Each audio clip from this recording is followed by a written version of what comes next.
राज्यातील विधानसभेची मतदानाची प्रक्रिया कालच पडलेली आहे। राज्यातील सर्व उमेदवारांचं मतदान पेटीत आपलं भवितव्य बंद झालेलं आहे। एकंदरीतच संपूर्ण राज्यभराचं लक्ष लागलेल्या बारामती विधानसभा मतदारसंघाच्या मतदान पेट्या ह्या महाराष्ट्र वखार महामंडळ येथे ठेवण्यात आलेल्या आहेत आणि बारामतीमध्ये 24 उमेदवार निवडणूक लढवत आहे आणि सद्यस्थितीत 23 तारखेला खऱ्या अर्थाने मतमोजणी होणार आहे। सकाळी 8 वाजल्यापासून ही मतमोजणी होणार आहे। एकंदरीतच संपूर्ण राज्यभराचं लक्ष लागलेल्या बारामतीकडे पवार विरुद्ध पवार अशी लढाई होत आहे। अजित पवार विरुद्ध विगेंद्र पवार अशी ही लढाई होणार आहे।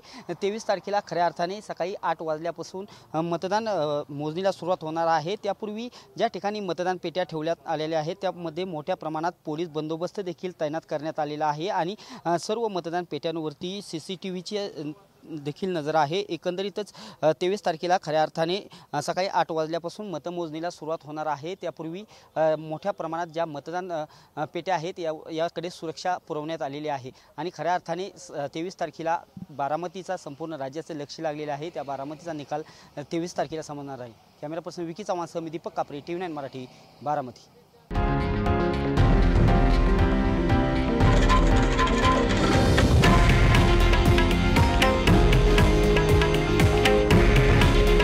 हे आहे देशातील नंबर 1 न्यूज नेटवर्क आणि आपण पाहत आहात TV9 मराठी।